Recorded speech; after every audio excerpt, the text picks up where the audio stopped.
And in our top business story earlier today, the Dubai Electricity and Water Authority announced one of the biggest strategic independent power product projects in the renewable energy market worldwide.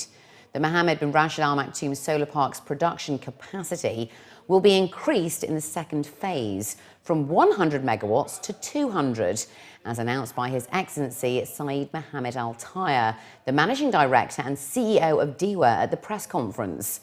Phase 2 of the 12 billion dirham solar park is a photovoltaic plant that will be based on the independent power producer model and will be operational by April 2017. His Excellency Al Taya said that this will see savings of 250,000 tonnes of carbon emissions and increase the size of solar energy projects in Dubai to 220 megawatts. Also present was Saudi Arabia's ACWA Power and TSK, which won the bid based on its proposal for 200 megawatts with a levelized cost of energy of approximately $5.85 per kilowatt hour, the lowest recorded for a solar photovoltaic IPP project. The Mohammed bin Rashid Al Maktoum Solar Park will produce 1,000 megawatts of electricity when completed, and supports Dubai's 2030 energy diversification goals, where solar-powered electricity is a vital part of the Emirates' energy portfolio. The renewable mix will change definitely as we follow our strategy now. I think we will accelerate our target, because the target was 1% by 2020. Now I think we will be able to meet. Actually, 200% we are meeting by 2017. This project, I think the largest project, or one of the largest in the world. It's independent power project. Also, we see in the private sector involved in this project. The other one is a government project. So I think you will see many jobs actually will be offered for this project. This is the lowest cost, and we've been able to achieve that lowest cost very simply because Dubai DEWA is established, trustworthy, credit-worthy off-taker.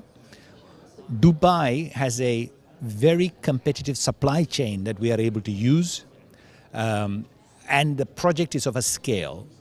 Plus, I would like to think that the market also recognizes that Aqua Power is a very well-established deliverer who can be relied on to deliver the project over 20 years. So that's really the biggest reason why we've been able to get to the tariff. In terms of what my company is doing, we will be providing equity capital into this project. So we'll be an investor for 25 years, and we will be the operator of the plant, and we will operate and maintain the plant and dispatch electricity into the system. This particular project, having achieved this tariff, is showing you actually don't need to do it at an extra price. You can do it in a very cost-competitive way. So what does it mean for business? I think this project is going to open up a much bigger renewables market. So it's much more important beyond Dubai. It's for the whole of the MENA region. It's a sort of showcase pioneer project that set a tariff benchmark. His Excellency Al Taya said that DEWA is committed to executing projects in renewable energy in response to the growing energy needs of Dubai. He also revealed DEWA's new investment budget in line with Dubai Expo 2020. The total investment with respect to power and water, it's about 2.6 billion, including solar, power generation, power transmission, power distribution, water desalination plant, water transmission, and water distribution. Okay. And smart grid. Everything will be smart. Everything with respect to power and water will be smart. You will see the latest technology in the world in Expo. And additionally, DEWA and the Etihad Energy Service Company signed 2 comprehensive energy savings performance contracts at a combined value of 37 million dirhams. The move looks to improve and enhance the overall energy efficiency for the lighting infrastructure, with high-efficiency LED technology for power plants at Jebel Ali, Al Awir, and 7 DEWA-owned buildings, including its headquarters. The contract generates 68% of electricity savings for 6 years, with a payback of 3.5 years. And both projects will reduce carbon dioxide emissions, which are projected to decline by 8,531 metric tonnes per year, the equivalent to removing 1,796 cars from the road per annum. Bahrain-based First Equity Partners, together with other regional holding companies, announced today that a 500 million dirham deal has been signed to fully acquire the Fujairah-based building materials company Oryx Industries. At a press conference, Sheikh Abdullah bin Hamad Al Sharqi, the chairman of Oryx Industries, together with investors, announced the details of the acquisition, which will eventually lead to a full acquisition by the end of the first quarter of 2015.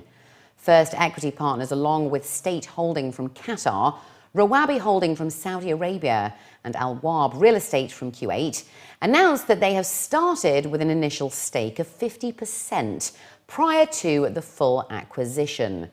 During the press conference today, the officials announced that the investors will have a representation in the Oryx Industries board, while no major shift in the governance structure is expected as a result of the acquisition. Commenting on the announcement, the group CEO of Oryx Industries stated that the 500 million dirham investment is expected to create more growth opportunities for the company, which should also facilitate their plans for a regional expansion. According to the managing director of FEP, the investment will offer them an opportunity to capitalize in the growing regional construction industry, particularly looking ahead to the World Expo in 2020 and the FIFA World Cup in Qatar in 2022.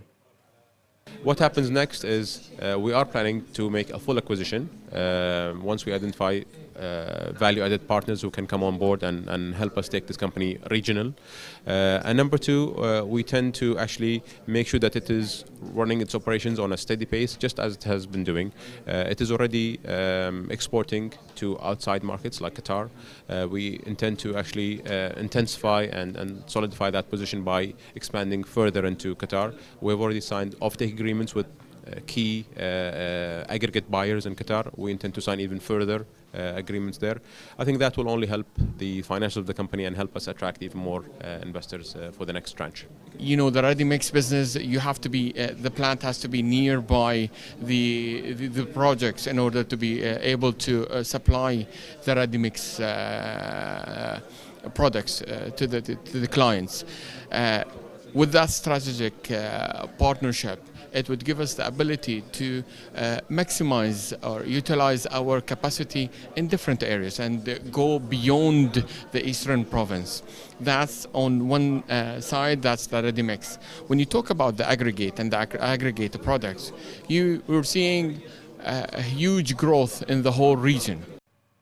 Sharjah International Airport reported a nearly 12% jump in passenger traffic last year. That's compared with 2013, registering 9.5 million passengers, up from 8.5 million. The freight handled for the same period of 2014 hit nearly 240,000 tonnes, which was impacted as well by global downturn trends, while aircraft movements were up 6.5% in 2014 to reach 70,559, compared to 66,247 movements in 2013.